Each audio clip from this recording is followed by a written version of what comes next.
lanjutan dari pembicaraan kita tentang serial para nabi.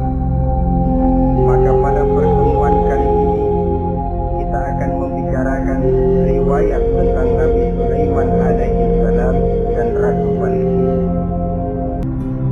Nabi Sulaiman adalah putra dari Nabi Daud alaihi salam.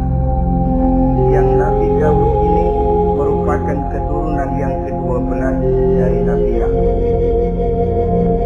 Pada diri Nabi Sulaiman bertemu kebesaran dunia dan kebesaran akhirat. Ya, beliau seorang raja, ya beliau seorang rasul, ya beliau seorang pemimpin agama, ya juga beliau adalah seorang pemimpin negara. Alangkah idealnya memang jikalau ulama menjadi umaro, atau jikalau umaro adalah seorang ulama. Dengan posisinya sebagai ulama, maka nilai kepemimpinannya terpelihara dari segala macam bentuk penyelewengan. Dan dengan kedudukannya sebagai umaro, dia akan lebih efektif memberikan komando kepada rakyatnya untuk hidup melaksanakan perintah-perintah Allah. Tetapi oleh karena orang yang sekaligus jadi ulama dan umaro termasuk jenis makhluk langka, maka agama hanya akan memberikan pesan agar yang bernama ulama dan umaro saling bekerja sama untuk kemaslahatan dan kemanfaatan rakyat. Ulama adalah ulama, umaro adalah umaro. Jikalau keduanya bisa berjalan dan berdampingan dengan baik, rakyat akan jadi nikmat. Tapi kalau keduanya centang berenang, tentu rakyat akan jadi kiamat adanya. Ma'asyiral muslimin rahimakumullah. Mengapa figur Nabi Sulaiman adalah figur yang bertumpu kebesaran dunia dan akhirat? Kita lihat dari sejarah bahwa Allah memberikan mukjizat kepada para rasulnya biasanya sesuai dengan kecenderungan umat yang dihadapi pada waktu itu. Umat yang dihadapi Nabi Musa alaihi salam adalah umat yang senang kepada kegagahan, suka kepada bentuk badan yang kuat. Oleh karenanya mukjizat yang diberikan Allah kepada Nabi Musa berupa kekuatan baik tongkat maupun tenaganya. Sebaliknya, umat di zaman Nabi Isa alaihi salam cenderung berbangga dengan kemahirannya di bidang ilmu kedokteran dan ketabiban. Maka mukjizat yang diberikan Allah kepada Nabi Isa adalah mukjizat yang bisa mengatasi semua itu, sehingga Nabi Isa dengan izin Allah bisa menyembuhkan orang yang kena penyakit kusta, belang, bahkan sampai bisa menghidupkan orang mati dengan izin Allah. Di zaman Nabi Muhammad SAW, kecenderungan umat kepada kemampuan bersyair, sehingga ketika itu yang dihargai adalah ujung tombak dan ujung pena. Ujung tombak dalam arti pahlawan perang dan ujung pena dalam arti seniman dan penyair. Maka di antara mukjizat terbesar yang diberikan kepada Nabi adalah Al-Quranul Karim, yang keindahan gaya bahasanya tidak seorang penyair pun sanggup menandinginya. Di zaman Nabi Sulaiman alaihi salam, kebesaran dan kemegahan dunia, kekuatan dan kejayaan menjadi ukuran. Kita tahu bahwa Jalut yang dihadapi oleh Nabi Daud adalah seorang yang bertubuh besar dan gagah perkasa, yang dalam sejarah Nabi kita kenal dengan nama Goliat misalnya.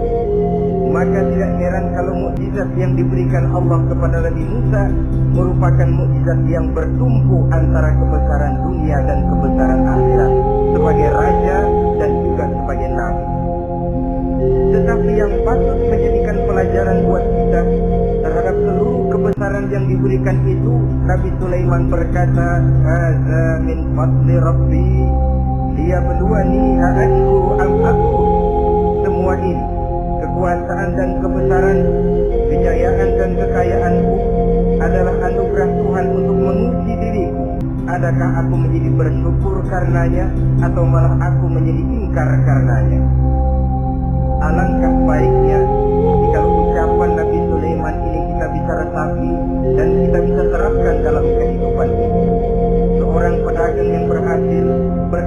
seperti perkataan Nabi Sulaiman.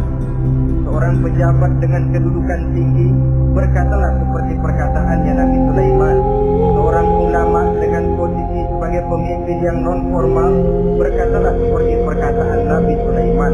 Seluruhnya berkata, "Hadza min fadli Rabbi." Seluruhnya ini adalah karunia Allah untuk menguji diriku, adakah aku bersyukur atau aku menjadi ingkar karenanya. Inilah sekelumit tentang kebesaran Nabi Sulaiman alaihi salam. Pada usia 13 tahun, beliau sudah mewarisi kerajaan ayahnya Nabi Daud dengan meninggalnya Nabi Daud alaihi salam. Dan sejak itu, keistimewaan Nabi Sulaiman alaihi salam sudah nampak dalam kehidupan. Beberapa keistimewaan bisa kita catat dari pribadi Nabi Sulaiman ini. Pertama, beliau cerdik, cerdas, dan bijaksana. Dan tentu saja harus begitu. Kalau Rasul goblok, mana ada umat yang mau ikut. Tetapi kecerdikan dan kecerdasan serta sifat bijaksana ini nampak dari beberapa kisah yang pernah dihadapinya. Pertama, di saat beliau berumur 11 tahun, ketika itu yang menjadi raja adalah ayahnya Nabi Daud, datang mengadu seorang petani bahwa sawah ladangnya, tanaman-tanaman yang ditanamnya habis dimakan oleh binatang ternak dari tetangga di sebelahnya. Maka ia mengajukan usul agar binatang ternak yang memakan tanam-tanamannya itu diberikan saja kepadanya. Nabi Daud meluluskan permintaan petani ini, tapi Nabi Sulaiman berkata, "Ayah, maafkan saya. Kalau boleh saya mengajukan usul, jangan seluruh binatang ternak gembala itu diberikan kepada petani. Akan lebih baik kalau binatang ternak yang memakan tanam-tanamannya itu diberikan kepada si petani selama 1 tahun. Apabila ia berkembang biak, beranak, hasil susunya seluruhnya selama 1 tahun itu boleh dimanfaatkan oleh petani tadi. Dengan demikian saya rasakan ini merupakan satu yang lebih adil ketimbang yang tadi itu." Keputusan Nabi Sulaiman ini diterima baik oleh ayahnya, oleh si petani, dan oleh si gembala tadi.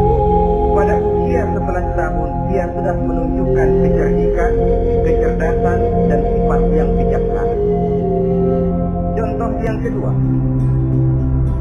ada 2 orang ibu yang pada saat akan bekerja di ladang, masing-masing meletakkan bayinya di satu tempat, lalu keduanya pun asik pergi bekerja.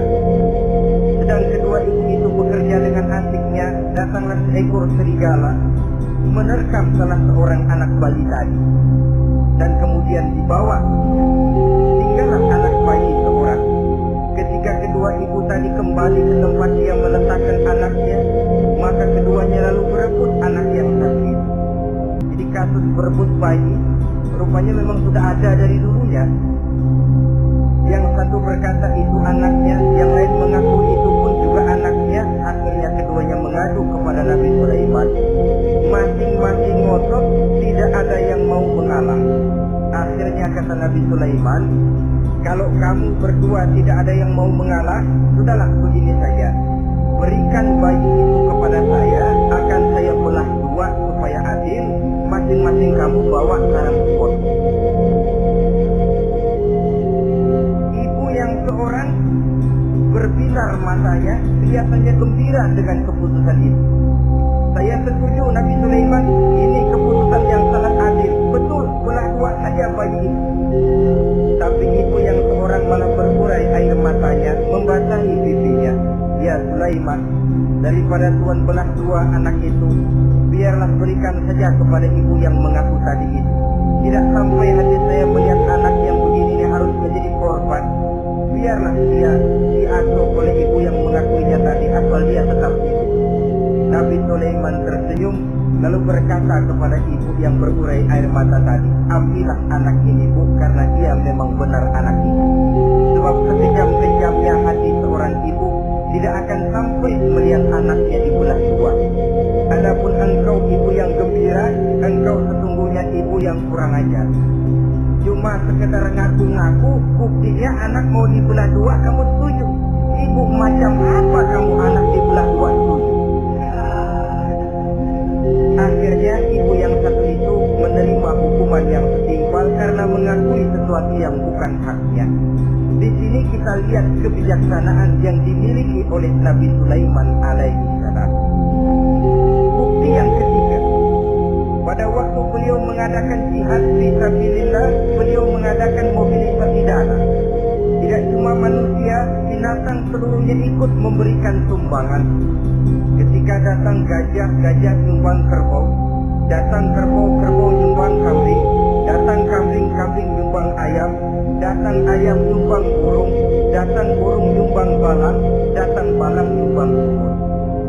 Gajah yang nyumbang kerbau melihat balang nyumbang semut ketawa. Semut, Hai balang, Nabi Sulaiman kamu berikan semut untuk apa kayak gitu kecilnya? Lihatin dong saya nyumbang kebo, kata gajah. Nabi Sulaiman tersenyum seraya bersabda, al-hadiyatu biqadril mubdi. Pemberian itu memang sesuai dengan kemampuan orang yang memberi.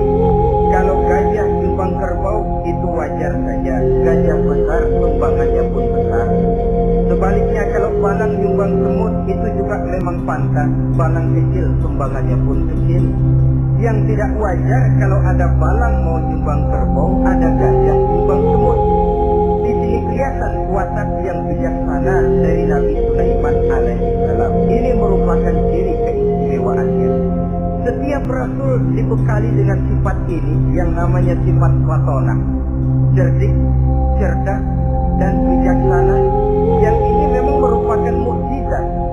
Kecerdasan seorang rasul tidak merupakan hasil sekolahan, tapi merupakan bimbingan wahyu semata-mata, dan ini yang tidak bisa ditandingi oleh manusia. Jadi jangan lalu ngambil dalih Rasul aja nggak sekolah pinter, lalu ikut nggak sekolah, ya goblok terus. Itu khususiyat kok. Sifat yang namanya fatona itu merupakan bimbingan daripada wahyu. Adapun manusia, jikalau dia mau cerdik, jikalau dia mau cerdas, jikalau dia mau bijaksana, dia harus belajar. Dia lewat bangku sekolah, dia lewat teman bergaul, dia lewat bertanya kepada orang-orang pandai, atau autodidak. Dengan hidup banyak membaca dari kehidupan ini.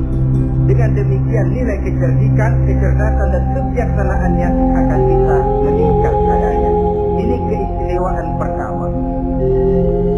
Keistimewaan yang kedua, Nabi Sulaiman diberikan kekuasaan oleh Allah sehingga bisa menguasai angin, jin, bahkan juga mengerti segala macam bahasa binatang.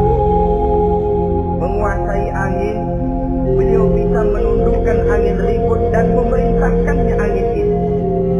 Dalam surah Al-Anbiya ayat 81 kita temukan, wa li Sulaiman ar-riha asifatan tajri bi amrihi ila al-ardi allati barakna fiha. Dan bagi Sulaiman, dia mampu menundukkan angin ribut yang bertiup menurut perintahnya ke permukaan bumi yang kami berkahi di dalamnya. Menguasai angin, barangkali istilah sekarangnya, memahami betul meteorologi. Itu sebabnya mukjizat hanya diberikan kepada Rasul, orang yang jiwanya sudah stabil. Coba kalau potongan kita diberikan keistimewaan bisa ngatur angin, kapan hari main angin. Gak boleh ada orang kita kesel sama orang undang angin, hantam saya. Maka mukjizat semacam ini hanya diberikan kepada orang yang jiwanya sudah stabil. Ada satu cerita, namanya juga cerita, tapi kebenarannya mendekati. Seorang wali di tanah Jawa sholat Jumat di Masjidil Haram di Mekah. Namanya wali kalau di Jawa kan pakai pelakon. Dia sembahyang di Masjidil Haram. Ini ada orang Arab usil, tumben melihat belangkon. Ini apa di tengah masjid? Dia tepat belangkon itu miring di atas kepala. Begitu belangkonnya miring, tanah kayaknya ikut miring. Sehingga penduduk heran, ini apa tanah jadi miring begini? Lalu ada seorang wali juga yang alim dan mengerti, lihat-lihat di tengah Masjidil Haram ada belangkon miring di atas kepala. Jangan-jangan ini sebabnya.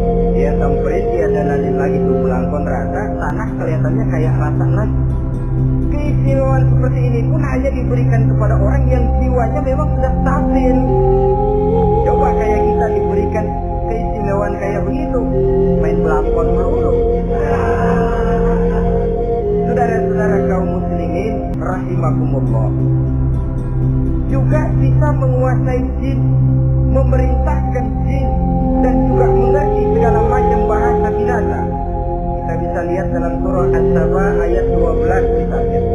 Demikian juga tentang mengerti bahasa binatang.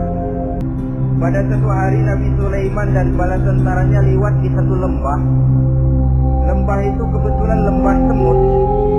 Ketika mereka lewat di lembah itu, Raja Semut lihat dari kejauhan, dia pidato kepada rakyatnya para semut itu. Apa katanya? Ya ayyuhan nablu tukhudhu masakinakum la yahtimannakum Sulaiman wa junuduh wa hum la yashurun. Jadi ini Raja Semut melihat Nabi Sulaiman datang bersama seluruh bala tentaranya, dia pidato kepada rakyatnya. Saudara-saudaraku rakyat semut, di mana saja suara saya bisa didengar. Perhatian, perhatian. Ini Nabi Sulaiman mau lewat dengan seluruh bala tentaranya. Kamu semua supaya masuk ke dalam lubang kamu masing-masing. Sebab kalau kamu nggak masuk ke lubangmu masing-masing, akan diinjak oleh Sulaiman dan bala tentaranya. Sedangkan mereka tidak tahu kalau kamu kena injak. Masuklah semut itu seluruhnya ke dalam lubangnya masing-masing. Nabi Sulaiman senyum. Fatabassama dhahikan min qawliha. Mendengar ucapan Raja Semut ini, Nabi Sulaiman tersenyum. Lalu berkata, apa katanya?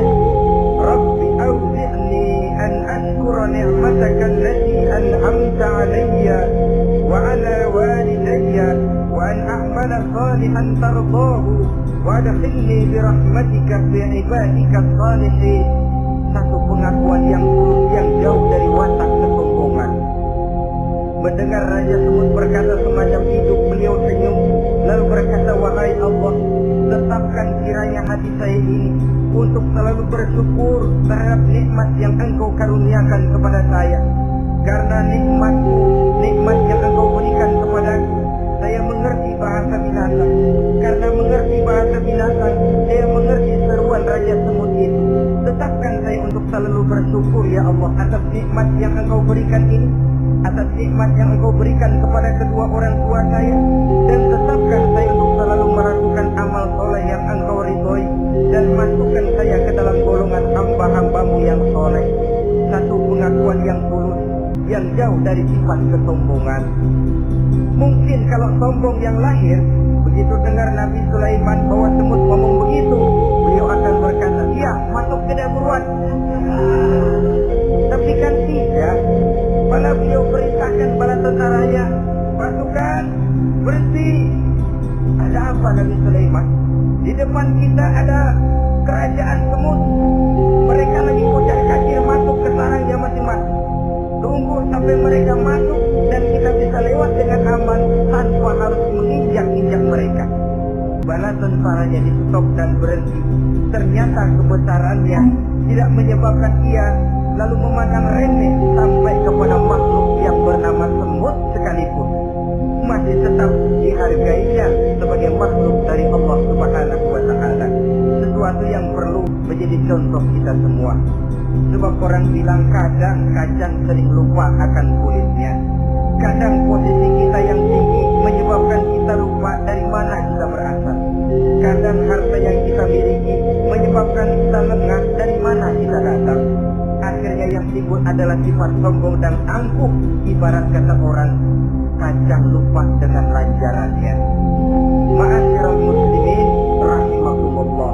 Ini kebesaran dan keistimewaan yang diberikan Allah kepada Nabi Sulaiman alaihi salam. Apa yang perlu kita jadikan tamsil dan ibarat dari kebesaran ini? Saudara-saudara kaum muslimin rahimakumullah, keadilan sebagai umarah yang berpadu dengan kebijaksanaan sebagai ulama. Satu hari seorang sahabat bertanya kepada Rasulullah Sallallahu Alaihi Wasallam, ya Rasul, kalau pada satu saat ajal merenggut Tuhan berlalu meninggalkan Apanya ya Rasul? Dalam kondisi semacam itu, azuhrul ardi khairun lana am batniha. Mana yang lebih baik ya Rasul buat kami kalau sudah ditinggalkan oleh Tuhan? Permukaan bumi atau perut bumi yang lebih baik? Ini pertanyaan dengan bahasa kinayah. Permukaan bumi maksudnya hidup. Perut bumi maksudnya mati. Orang kalau sudah masuk ke perut bumi kan habis. Ya Rasul, kalau engkau sudah tidak ada meninggalkan kami semua, mana yang lebih baik buat kami, hidup atau mati? Bukan main pertanyaan ini. Di satu sisi menggambarkan cintanya sahabat kepada Nabi, sehingga kalau tidak bisa mati bersamaan, biarlah mati beriring saja. Di lain pihak juga mencerminkan bingungnya sahabat kalau sudah ditinggalkan oleh Rasul.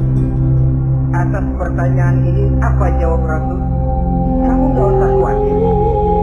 Walaupun aku sudah tidak ada, kembali ke Hadratullah Azza wa Jalla, meninggalkan kamu semua, kamu tidak usah bingung. Dengan syarat, idza kana umara'ukum khiyarukum wa amrukum syura bainakum wa aghniya'ukum askhiya'ukum wa zuhrul ardi khairun lakum min batniha. Kalau saja para umara, kalau saja pemimpin-pemimpin kamu adalah orang-orang yang terbaik di antara kamu, dan seluruh persoalan yang kamu hadapi dapat kamu musyawarahkan dengan baik, lalu orang-orang kaya di antaramu adalah orang-orang yang dermawan, ketika itu walaupun aku sudah tidak ada, hidup lebih baik daripada mati. Permukaan bumi lebih baik daripada perut bumi. Dengan catatan 3 tadi, pemimpinmu orang yang terbaik di antara kamu, segala persoalan kamu musyawarahkan, dan orang kayamu orang dermawan. Walaupun aku tidak ada, hidup lebih baik daripada mati. Tapi sebaliknya kata Nabi, idza kana umara'ukum syirarukum, kalau umara'mu, pemimpin-pemimpinmu adalah orang-orang yang terjahat di antara kamu, wa amrukum ala nisaikum, dan segala urusanmu sudah diatur oleh perempuan, walaupun dia tidak naik di bidang eksekutif, tidak memegang kekuasaan, tapi kekuasaan bayangannya jauh lebih menentukan daripada kekuasaan yang sesungguhnya. Kalau perempuan sudah ikut campur mengaturmu, kemudian wa askhiya'ukum bukhala'ukum, orang-orang kaya di antaramu adalah orang-orang yang bakhil bin pelit alias mikir, maka ketika itu kata Nabi, wa batnul ardi khairul lakum min zahriha, perut bumi lebih baik daripada permukaan bumi. Apa yang bisa diharapkan dari pemimpin yang zalim, perempuan yang berkuasa, dan orang-orang kaya yang bakhil dan pelit? Dalam kondisi semacam itu, bertemulah kita dengan yang bernama kiamat. Dan kalau sudah kiamat semacam itu kata Nabi, perut bumi lebih baik daripada permukaan bumi. Maka yang kita perlukan sekarang adalah kerjasama antara ulama dengan umara. Ulama bukan umara, umara pun bukan ulama. Harus saling kerjasama dan jangan saling memperalat. Kerjasama menurut bidangnya masing-masing, menjadi yang terbaik di bidangnya. Jangan sudah jadi kiai karena ingin berpartisipasi aktif lalu pindah jadi pemborong jembatan. Tidak sadar akan profesinya, dan orang lalu tidak bisa berkata, apaan kiai mubalik bisanya cuma ngomong saja. Sekarang kan zaman pembangunan perlu karya nyata. Mana ada ustaz kiai mubalik bikin irigasi, cuma pidato saja. Apa kemiskinan bisa diatasi dengan pidato? Ini juga orang tidak ngerti urusan. Wong Nabi saja ngajarin kok, idza wusidal amru ila ghairi ahlihi fantaziri sa'ah, yang kemudian diterjemahkan dalam manajemen modern, the right man on the right job, bahwa persoalan harus diserahkan kepada orang yang memang ahlinya. Nah kalau kiai ngurus irigasi, apa nanti lurah mau ngajar fikih? Camatnya ngajar tafsir. Kacau jadinya. Makin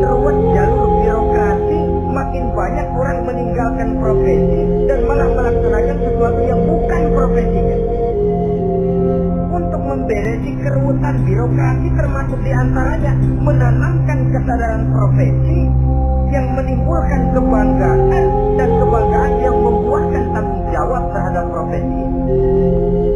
Sebab orang kalau sudah bekerja menurut profesinya, walaupun tidak kaya tapi hidupnya tenang. Kenapa? Karena panggilan jiwanya.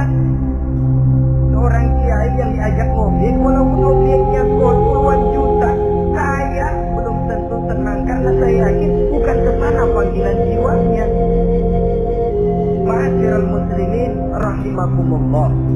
Itulah sebabnya kerjasama ulama membangun lingkungannya, ulama membangun manusianya, umarok membangun lingkungannya, sehingga terciptalah wujud daripada pembangunan manusia seutuhnya, ya zahirnya, ya batinnya.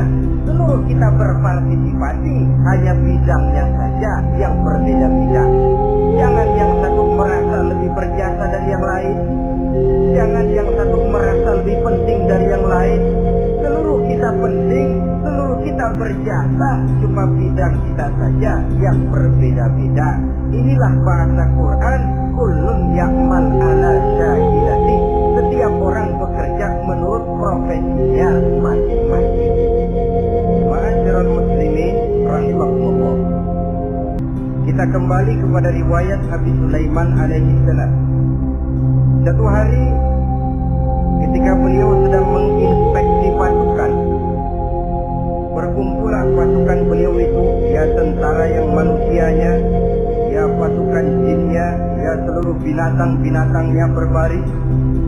Beliau selaku inspektur upacara mengadakan inspeksi pasukan. Dari sekian pasukan-pasukan yang diperiksanya pada waktu itu, Nabi Sulaiman melihat tidak terdapat burung hudhud. Beliau bertanya-tanya, "Ma liya aral hudhuda am kana minal ghaibin?" Kemana burung hudhud? Orang lain pada kumpul, dia sendiri tidak ada. Awas kalau dia datang, kalau dia tidak bisa memberikan alasan yang tepat kemana dia, akan saya berikan sanksi dan hukuman. Ini namanya pemimpin yang bertanggung jawab kok. Seorang pun dari yang dipimpinnya tidak ada, menjadi pertanyaan. Tidak lama kemudian datang burung hudhud. Begitu datang lalu memberikan laporan kepada Nabi Sulaiman. Kalau istilah sekarang begitu dia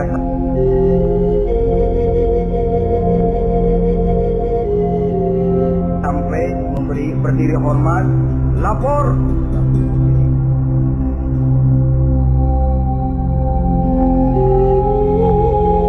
Bagaimana hudhud? Maaf Tuan Raja, saya terlambat. Iya, kenapa terlambat? Patroli Tuan Raja. Kemana saja kamu patroli? Keliling. Lalu apa hasilnya? Inni wajadtu mar'atan tamlikuhum wa utiyat min kulli syai'in wa laha 'arshun 'azim. Saya baru patroli ke satu negara yang bernama Sabah, Tuan Raja. Apa? Saudara tahu Sabah? Di mana itu? Dekat ibu kota Yaman. Di sana Tuan Raja, kata hudhud ini, wajadtu mar'atan tamlikuhum. Yang jadi raja perempuan. Kalau Tuan Raja besar, Tuan orang laki. Ayah Tuan Raja besar, Nabi Daud, laki. Ini mah model Tuan Raja. Orangnya rajanya raja besar tapi perempuan. Tumben saya melihat ada raja perempuan, kerajaannya begitu besar. Begitu. Iya. Lalu dia jadi raja bagaimana? Dia mewarisi kerajaan ayahnya, Sri Baginda Raja Sarahil. Ketika ayahnya wafat, dia naik. Walaha 'arshun 'azim, singgasananya besar, bagus, antik Tuan Raja. Terus bagaimana lagi? Wajadtuha wa qaumaha yasjuduna lisyamsi min dunillah. Yang jadi pikiran saya Tuan Raja, dengan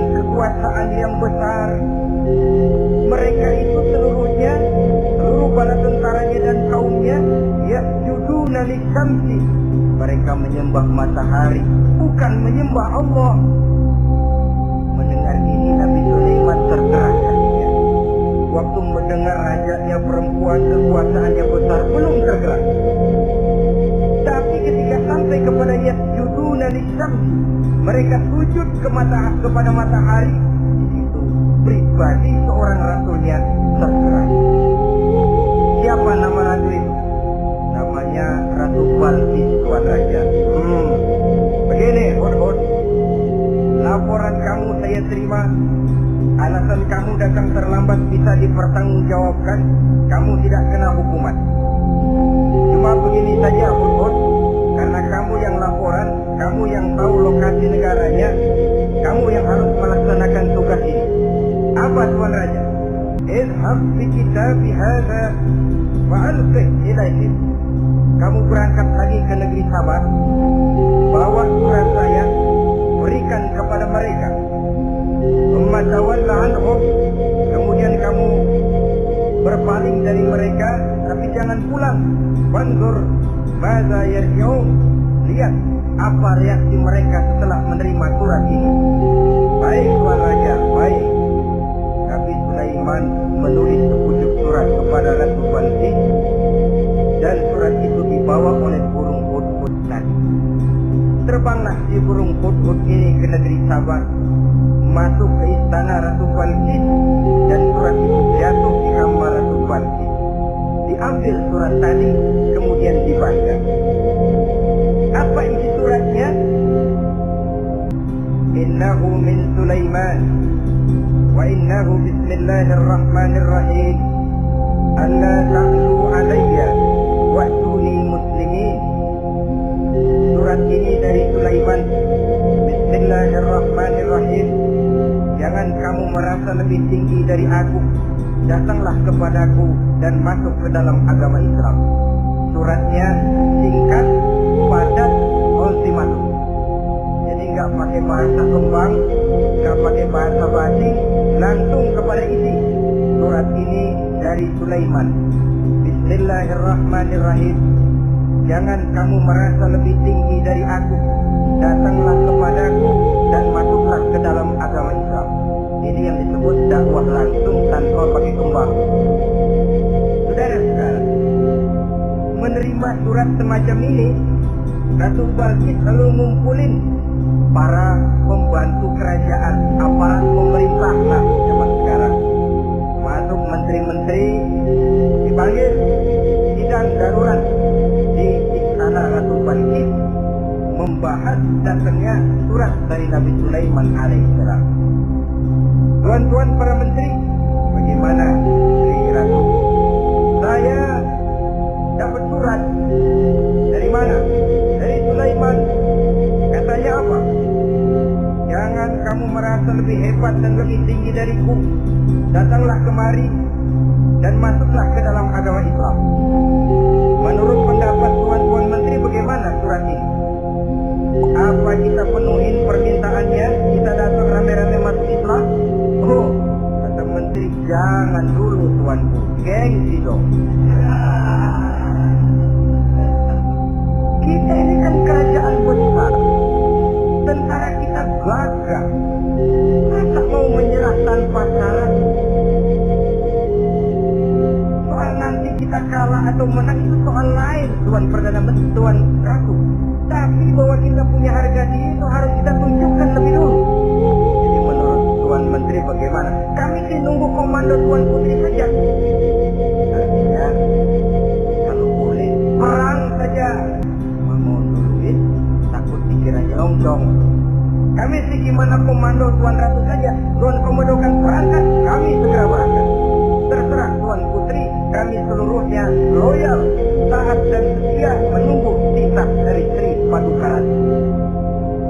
Terima kasih para menteriku. Soal kesetiaanmu saya tidak meragukan. Tapi perang dimanapun selalu membawa kerugian. Kita menang, rugi, tentu jatuh korban. Apalagi kalau kita kalah. Dan raja-raja yang mengalahkan negeri-negeri lain selalu membawa kehinaan kepada negeri yang dikalahkannya. Jadi bagaimana? Sekarang begini saja, kita ambil jalan tengah. Lalu diplomasi dulu. Diplomasi macam apa Tuan Ras? Kita kirim utusan kepada Nabi Sulaiman. Dari sana nanti kita lihat reaksinya. Saya memang selama ini sudah dengar siapa itu Nabi Sulaiman.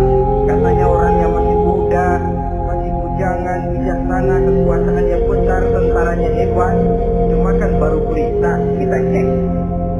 Jadi diplomasi macam apa Tuan Ras? Kita kirim utusan kepada Raja Sulaiman. Kita bawakan hadiah-hadiahnya yang mahal-mahal, mewah-mewah, menarik. Pokoknya yang terbaik di negeri kita berikan kepadanya. Lihat reaksinya. Kalau dia tergiur dengan hadiah itu, dia raja, bukan nabi. Tapi kalau dia menolak hadiah itu, dia memang nabi. Dan apa reaksi kita nanti tergantung sikap Nabi Sulaiman. Aha, kalau begitu setujulah, itu memang bijaksana. Diplomasi dulu. Iya, jangan datang-datang main perang aja loh. Perang sih gampang, tapi ini kan ada meja perundingan. Sepanjang masih kita bisa menempuh jalan damai, damai saja dulu. Baik, maka diaturlah satu barisan diplomasi untuk menuju Palestina, kerajaan Nabi Sulaiman alaihi salam. Rombongan terdiri dari 500 orang laki-laki dan 500 orang perempuan. Yang laki ganteng, yang perempuan cantik. Yang laki dikendarai dengan kuda-kuda pilihan, dan yang perempuan dikendarai dengan keledai-keledai pilihan. Kuda dan keledai pun dihiasi begitu rupa, pelanaknya yang terbagus dilapis dengan sutra, sedangkan bawaan-bawaannya tidak lain daripada intan, berlian, mutiara, jamrud, yakut, kasturi yang dilapis dengan sutra tenun yang asli. Pendeknya hadiah yang serba wah. Dan rombongan ini dipimpin oleh seorang diplomat ulung dari negeri Sabah bernama Munzir bin Amru.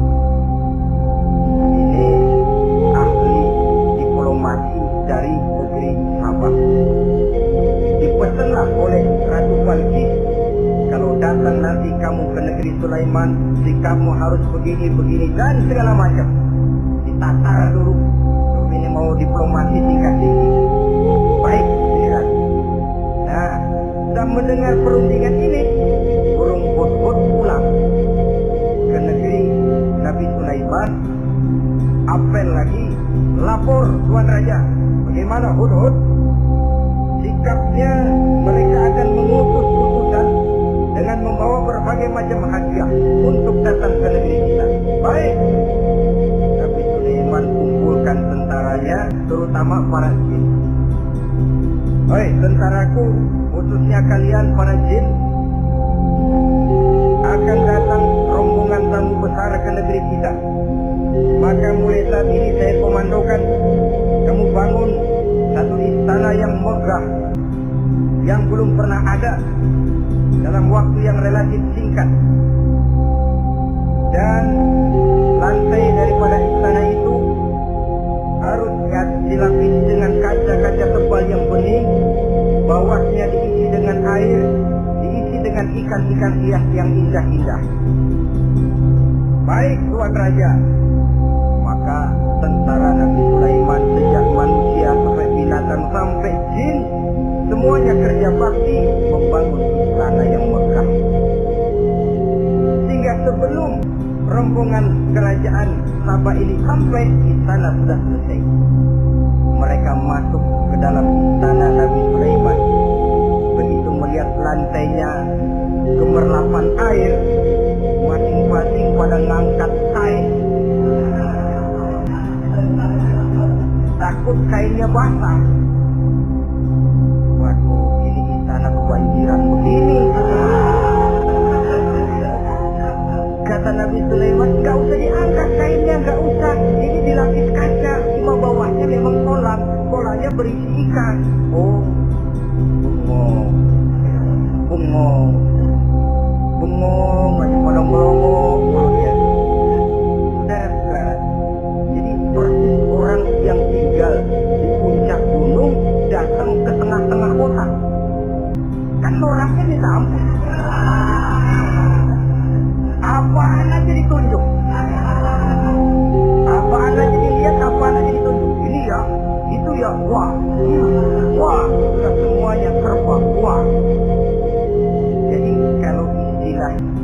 tingkat diplomasinya, mereka sudah kalah mental.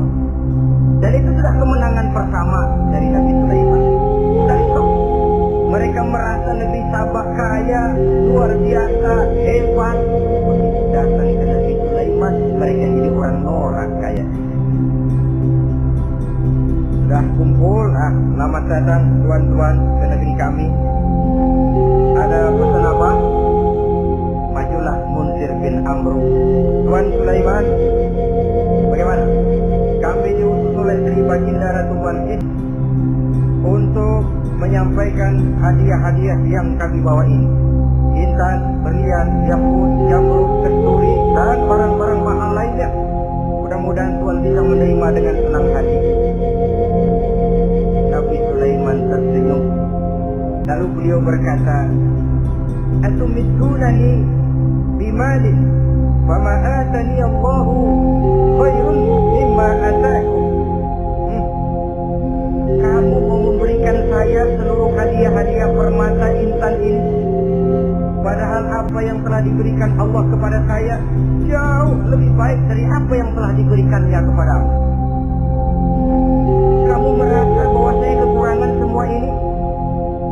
Ketahuilah tuan-tuan, saya punya lebih banyak dari apa yang tuan-tuan berikan sekarang ini. Irja' ilaihim, bawa pulang kembali seluruh hadiah ini. Sampaikan salam saya kepada Ratumu, Ratu Balqis. Falanatiyannahum bijunudin la qibala lahum biha. Kalau mereka tetap tidak mau datang menyatakan keislaman, kami yang akan datang ke sana dengan seluruh bala tentara kami yang mereka pasti tidak akan sanggup menghadapinya. Saudara bisa baca dalam surah An-Naml ayat 36. Saudara hadirin ma'asyiral muslimin rahimakumullah. Kalau orang sudah silau dengan yang namanya upeti, hadiah, harta, secara mental dia sudah jatuh. Andai kata ketika itu Nabi Sulaiman menerima seluruh hadiah tadi, maka misi kerasulannya tidak akan jalan. Wibawanya hancur dan dia tidak akan sanggup lagi mendakwahkan Ratu Balqis untuk masuk ke dalam agama Islam. Dia akan jadi cemoohan di negeri Sabah. Sulaiman ngomong aja dikasih hadiah selam.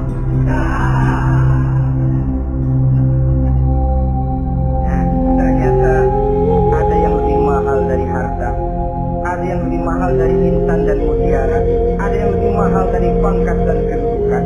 Apa dia? Harga diri. Dan itu yang langka sekarang ini.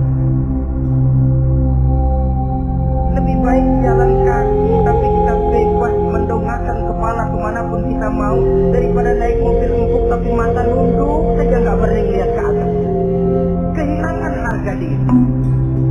Ulama yang kehilangan harga diri akan menyelewengkan ayat.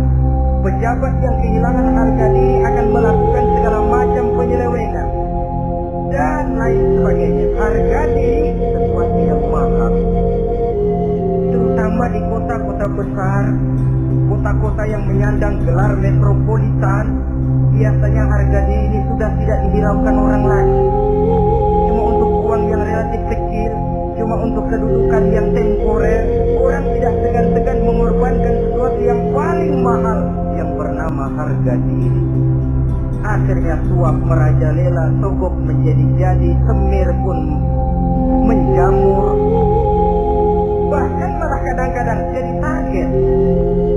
Sehingga ada pernah berita jabatan wakil gubernur katanya dikomersilkan. Siapa yang bisa memberikan sekian puluh juta dia akan naik. Ini kalau sudah begini ya salah, orang itu kalau memperoleh satu jabatan karena mengeluarkan banyak uang, percayalah saudara, begitu dia naik ke jabatan itu, langkah pertama yang dia lakukan bagaimana supaya uangnya bisa kembali. Bukan bagaimana bekerja sebaik-baiknya, bukan bagaimana mensejahterakan rakyat sebaik-baiknya, karena dia merasa naik jabatan banyak mengeluarkan uang. Setelah dia naik, gimana supaya pulang modal dulu, lebihnya kalau ada, baru bekerja buat rakyat, itu pun kalau nggak keburu pensiun. Kadang-kadang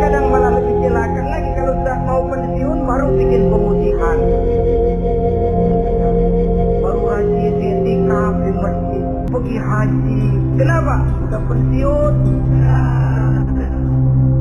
Tapi waktu masih aktif, tanda tangan masih laku, nota masih dihargai, kata belanja masih berwibawa, lupa berbuat untuk hari depan dirinya sendiri, yaitu akhiratnya, konon lagi untuk umat dan agamanya. Jadi untuk mengabdi, berbuat baik kepada umat, berkhidmat kepada agama, i'tikaf di masjid, tuan-tuan, tak usahlah nunggu sampai pensiun. Manfaatkan posisi yang tuan-tuan punya sekarang ini untuk beribadah dengan sebaik-baiknya. Itu pun masih bersyukur, masih bisa mengadakan pemutihan daripada tidak sama sekali. Cuma alangkah akan lebih efektifnya lagi kalau itu diawali pada saat kita masih mempunyai posisi kunci. Ini reaksi Sulaiman, saudara-saudara, diberikan hadiah yang mahal. Atumitunani bimanin, kamu mau nyogok saya dengan hadiah ini yang diberikan Allah lebih hebat dari yang kau bawa sekarang ini. Apa yang saya cari oleh Allah, saya telah diberikan sesuatu yang lebih besar dari yang kau bawa. Sudah, kau pulang saja, sampaikan salam kepada Rasul. Kalau dia tetap ngotot tidak mau kemari, saya yang akan datang ke sana dengan seluruh bala tentara yang saya yakin sampean akan kewalahan lebihnya. Pulang, sampaikan salam saya, bawa seluruh hartamu. Diplomasi tahap pertama menang total. Nabi utusan Raja Sabah sudah kalah mental, kalah juga fisik. Pulanglah mereka dengan membawa kembali seluruh hadiah yang mereka ingin sampaikan tadi. Bisa dibayangkan mentalnya itu. Ya. Sama juga kita sudah punya niat ingin memberikan menyogok seseorang, tahu-tahu yang mau disogok nggak nerima, pulang kayaknya muka kan berlipat. Sulit ketemu orang. Jadi perasaan kita orang pada ngetawain aja. Padahal orang kan nggak tahu persoalannya. Sikap mental sendiri. Jadi memang saudara-saudara ini berkaitan. Walaupun yang mau nyogok banyak, kalau yang disogok nggak mau, nggak jadi. Walaupun ada yang minta disogok, kalau yang mau nyogok nggak ada, juga nggak iset. Nah ini nyetel, yang mau nyogok banyak, yang disogok pun ada. Jadilah perbuatan itu. Ma'asyiral muslimin rahimahumullah. Sampai mereka di kerajaan Sabah, mereka ceritakan itu, Ratu Balqis bengong. Ternyata yang saya dengar selama ini memang benar rupanya. Sulaiman bukan cuma raja, tapi juga rasul. Bukan cuma pemimpin negara, tapi juga pemimpin agama. Lalu bagaimana jadi ratu? Ya, saya pikir-pikir dulu. Pikir. Bagaimana ya? Sudahlah, begini saja. Kita sekarang berangkat ke negeri Nabi Sulaiman. Saya yang akan langsung memimpin rombongan. Ada dua tujuan Ratu Balqis sebenarnya. Tujuan pertama ingin melihat dengan mata kepala sendiri kebesaran Sulaiman yang selama ini dia cuma dengar beritanya saja. Yang kedua, ada udang di balik batu. Kalau setelah Nabi Sulaiman nanti melihat kecantikan Ratu Balqis ini, dia bisa fly. Istilah anak sekarang, dia bisa fly. Siapa tahu kan, karena kecantikannya Nabi Sulaiman lalu jatuh hati dan Dewi Amwar pun bicara. Nanti bila mata bertemu mata, bibir ikut senyum, hati berdetak, maka terjadilah magnet-magnet saling bersentuhan, percintaan tingkat tinggi. Kan lumayan dapat suami, dapat pacar seorang raja besar. Jadi dengan harapan ini berangkatlah Ratu Balqis ke negeri Nabi Sulaiman. Hud lapor lagi. Lapor. Gimana Hud? Ini Ratu Balqis yang mimpin sekarang. Baik, kita siap-siap. Begini saja, Nabi Sulaiman. Siapa yang bisa bawa singgasana Ratu Balqis ke sini? Jin Ifrit tampil. Ayo. Berapa lama kamu perlukan untuk membawa singgasana Ratu Balqis kemari? Sebelum Tuan bangun dari tempat duduk, itu singgasana sudah bisa sampai kemari, Tuan Raja. Bagus. Ada yang bisa lebih cepat? Saya.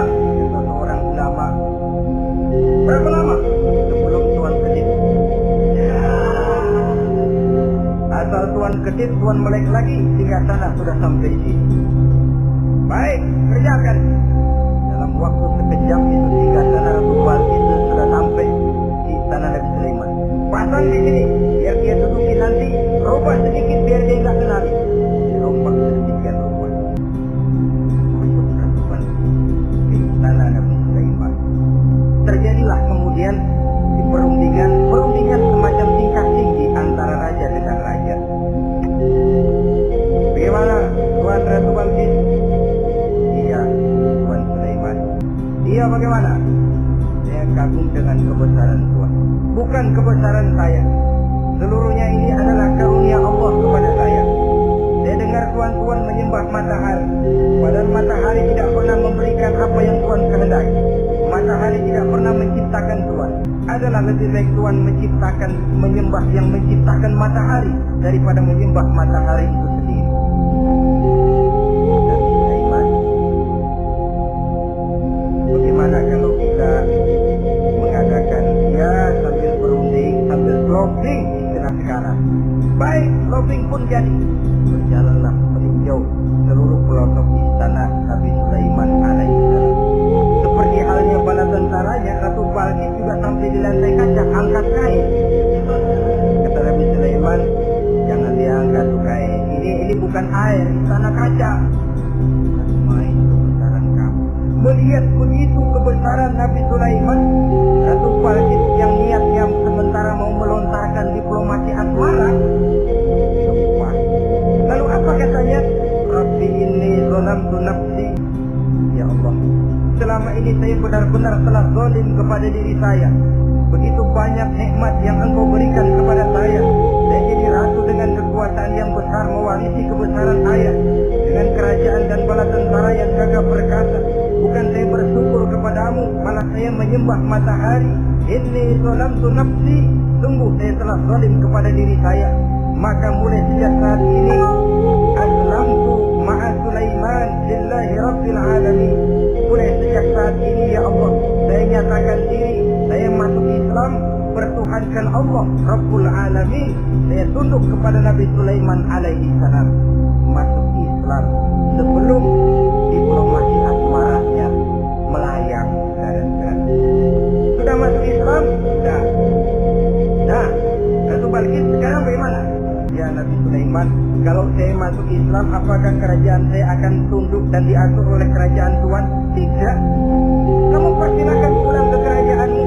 Atur negerimu menurut cara yang kamu mau, asal sesuai dengan perintah Allah. Saya bukan penjajah. Saya cuma mengajak kamu ke dalam Islam. Saya ingin meluaskan wilayah saya.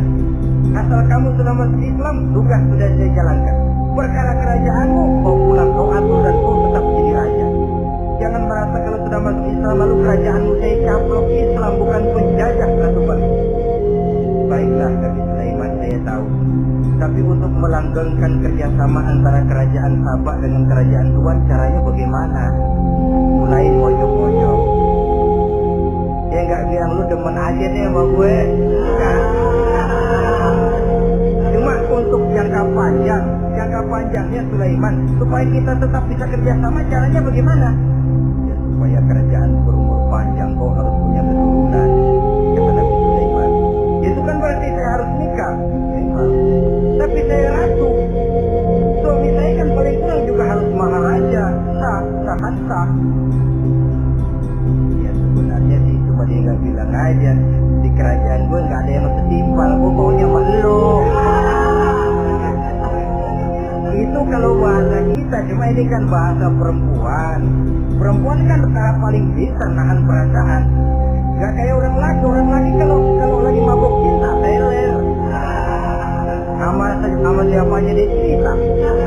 Bukan lagi demen sama Tiano. Nah, sama perempuan dia paling bisa jaga perasaan. Saya kalau begitu, saya harus kawin dengan maharaja. Ya kamu tinggal pilih saja, kata Nabi Sulaiman. Nabi Sulaiman, ini Perdana Menteri udah pada besok udah paham ke arah mana maksudnya. Bagaimana kalau kita kukuhkan saja dua kerajaan ini, Nabi Sulaiman? Saya pun setuju kalau itu kamu mau punya mau. Wah, ini Perdana Menteri takbir semua. Allahu Akbar, Alhamdulillah, Alhamdulillah.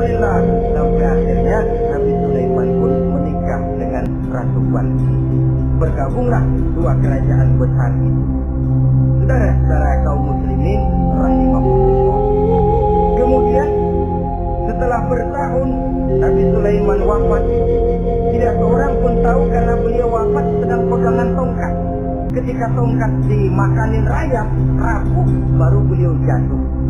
Orang tahu kalau Nabi Sulaiman sudah wafat. Menurut riwayat beliau wafat itu sedang sholat, karena sholat Nabi Sulaiman cuma di saja, tidak pakai rukuk dan sujud. Menurut riwayat lain beliau sedang memandori jin dan setaranya yang sedang kerja. Begitulah wafat beliau, kita bisa baca dalam surah Saba ayat ke-14.